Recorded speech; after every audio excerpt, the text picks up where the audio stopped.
রাধে রাধে বন্ধুরা, আশা করি তোমরা সবাই ভালো আছো। আজকে আমার ভিডিওতে তোমরা দেখতে পারবে আমাদের শহীদ দ্বীপের নাম কীর্তনের সন্ধ্যা আরতির থেকে আরম্ভ করে কমিটির সবার সঙ্গে কিছু কথাবার্তা আর রয়েছে দাদা বৌদির বিবাহ বার্ষিকী। তাহলে চলো বন্ধুরা, সবাই মিলে আমরা কৃষ্ণ নাম শ্রবণ করি। জয় রাধে। জয় রাধে, জয় রাধে। ভালো আছেন তো? রাধে রাধে। এখন কয় প্রহার চলবে টোটাল? এখানে তোমার 24 পর 24 শুরু হয়েছে আজকে। আজকে না ভোরে শুরু হয়েছে, 5:30 5:30টায় শুরু হয়েছে। এখন 7টার সময় সন্ধ্যার পূজা করবে, কীর্তন চলতেই থাকে পরস্পর এক দলের পর এক দল কীর্তন চলতেই থাকে। তা আসো সবাই, তোমরা মিলে সবাই আসো, যাচ্ছি আমাদের এখানে সবাই যে কীর্তন দিয়ে শুনে আনন্দ করো, হরির নাম করো, ঠাকুরের নাম করো। রাধে রাধে, রাধে রাধে, রাধে রাধে।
সবাইকে জয় রাধে। আমরা সকল ভক্তগণ আপনাদের কাছে জানতে চাই যে এই নাম সংকীর্তন শহীদ দ্বীপে কবে থেকে আরম্ভ হয় এবং কি উপলক্ষে এটা করা হয়? যখন থেকে মিলের সেটেলমেন্ট শুরু হয়েছে তখন থেকে অনুষ্ঠান চলছে। এই অনুষ্ঠান হচ্ছে রাধা গোবিন্দ মন্দিরের প্রতিষ্ঠা দিবস উপলক্ষে হচ্ছে। আমাদের এখানে যখন সেটেলমেন্ট হয়, সেটেলমেন্টের একজন অফিসার ছিলেন শ্রী দেবপ্রিয় চক্রবর্তী। সে এই মন্দিরটা স্থাপনা করে। এই মন্দির স্থাপনা হয় মাঘে পূর্ণিমার পর দ্বিতীয়া তিথিতে, এবং উনি স্থাপনা করার পরের বৎসর থেকে এখানে যারা ছিল সমস্ত লোকজন মিলে চিন্তা করলো যে আমরা প্রতি বছর প্রতিষ্ঠা দিবস মানাবো। এই প্রতিষ্ঠা দিবস উপলক্ষে প্রতি বছর এখানে 18 প্রহর ব্যাপী নাম কীর্তন হতো। এই বছর এই মন্দির কমিটির সিদ্ধান্ত নিয়ে এটা 24 প্রহরের করেছে। এটা যখন প্রথম শুরু হয় তখন 8ম প্রহর ছিল, তারপর 16 প্রহর। এই বছর প্রথম এটা 24 প্রহর করা হয়। এটা কি নিজেদের মতে না ভক্তবৃন্দদের? ভক্তবৃন্দের সবার ইচ্ছা এটা করা হয়েছে। আর এই যে অনুষ্ঠানের যে এত বড় আয়োজন, এইগুলো মানে কারা আয়োজনটা কে করে? ভক্তবৃন্দ আয়োজন করে, মন্দির কমিটি আহ্বান করে, ভক্তবৃন্দ একত্র হয়ে যে যার মতো বিভিন্ন রূপে সহযোগিতা করে। এই যে কীর্তনের দলেরা, এরা কি এখানকার স্থানীয়? দল আন্দামানের বিভিন্ন স্থান থেকে আছে, এবং এবছর যে কীর্তন দল আছে হ্যাবলক দ্বীপের আছে, রঙ্গর দ্বীপের আছে, দিল্লি টাউন, ডিগ্রিপুর এবং কোটলা। এনাদের যে একটা খরচ আছে, এই খরচটা কে বহন করে? খরচ কমিটি বহন করে। মানে এক একটা দলের কেমন খরচ? 30 থেকে 35 হাজার এক একটা দলের প্রশ্ন খরচ। এইখানে যে খাওয়া দাওয়ার যে ব্যবস্থাটা, এটা কি একভাবে চলতে থাকবে? এই যে খাওয়া দাওয়া অধিবাসের দিন চালু হয়, এবং মহাভোগ যেদিন হবে শেষ দিন, সেই দিন বন্ধ হবে, এবং খাওয়া দাওয়া কন্টিনিউ চলে। দুপুরবেলা যে 11টায় শুরু হবে, রাত 11টা অবধি কন্টিনিউ চলতে থাকে। সব আনন্দ সহকারে কাজ করে। এখানে যে বিভিন্ন গ্রাম আছে, গ্রামের ভিতর কাজগুলো ভাগ করা হয়। যেরকম প্রথম দিন যে অধিবাস সমস্ত গ্রামের লোকেরা মিলে করে, তারপর যে দ্বিতীয় দিন, প্রথম যেদিন নাম ধরা হয় সেদিন রামনগর এবং সীতাপুর গ্রামে, তারপরের দিন ভরতপুর গ্রাম, তারপরে যেটা তৃতীয় দিন হবে অর্থাৎ 24 প্রহরের অন্তিম দিন, সেদিন লক্ষণপুর গ্রাম। শেষ দিন যেদিন আর কি এখানে মহাপ্রসাদের ব্যবস্থা করা হবে, সেদিন 5 গ্রামের লোকেরা একসাথে সম্মিলিত হয়ে এই অনুষ্ঠানটা করে। মন্দির কমিটির সঙ্গে কথা বলে অনেক ভালো লেগেছে। সবাইকে ধন্যবাদ। জয় রাধে।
ডাল দেবে একটু, ডাল ডাল।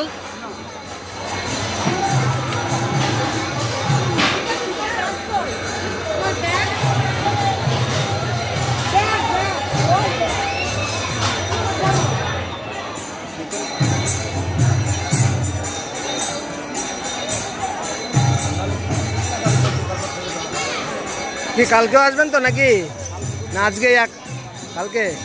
কালকে না, যেই কদিন আছে সেই কদিন, কয়দিন, 3 দিন না? আগামীকালকে আসবেন। তারপরে তা কেমন লাগছে, কেমন লাগছে, কেমন?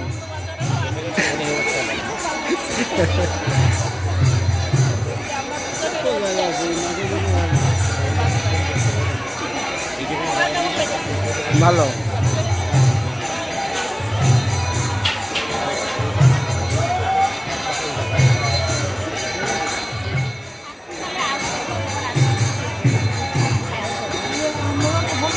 হ্যাঁ নিচ্ছি দাঁড়ান।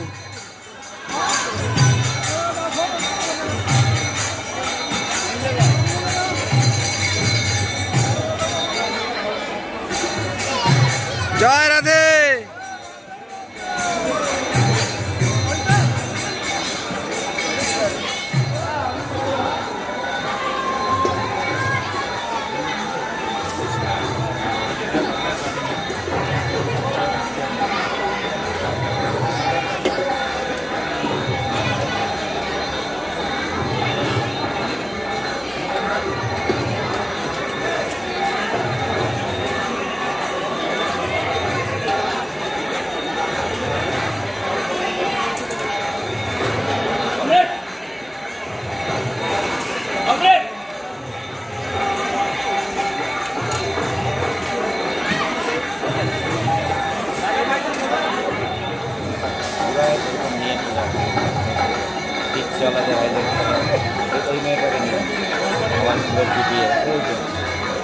সারাদিন ছবি নিয়ে কাজ করতে।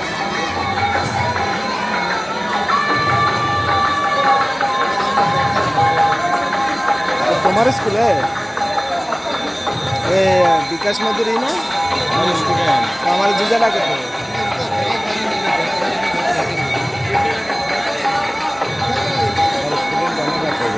তাই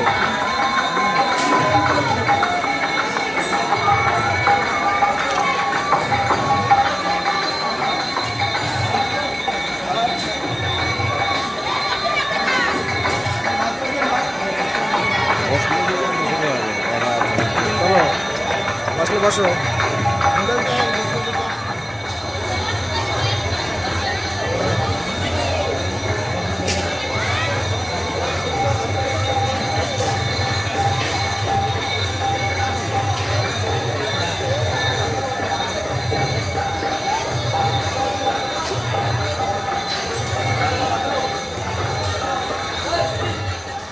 পরের দিন ভোর 4টের সময় নতুন দলের আহ্বান।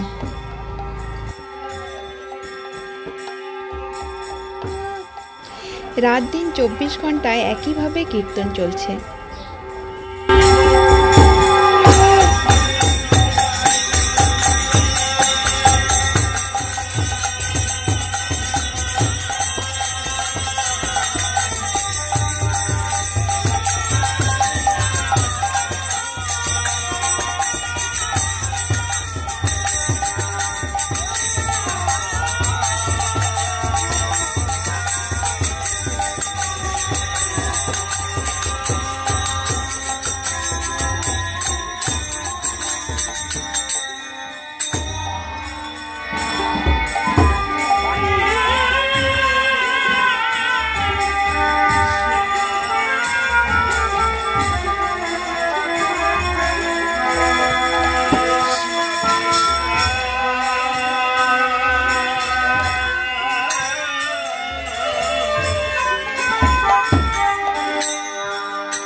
আজকের দিনটা ছিল 28শে ফেব্রুয়ারি, আর এই নাম কীর্তনের শুভ তিথিতে দাদা বৌদিদের বিবাহবার্ষিকী। বিবাহবার্ষিকী উপলক্ষে দাদা বৌদিরা ভোর 5টার সময় এসে গেছেন মন্দিরে।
আজ অখণ্ড নাম সংকীর্তনের তৃতীয় দিনে আজকে লক্ষণপুর গ্রামের তরফ থেকে ভান্ডারার যে রান্নাবান্নার সমস্ত দায়িত্ব, এখানে আনন্দবাজারের রান্নাবান্নার জন্য কাজ শুরু হচ্ছে।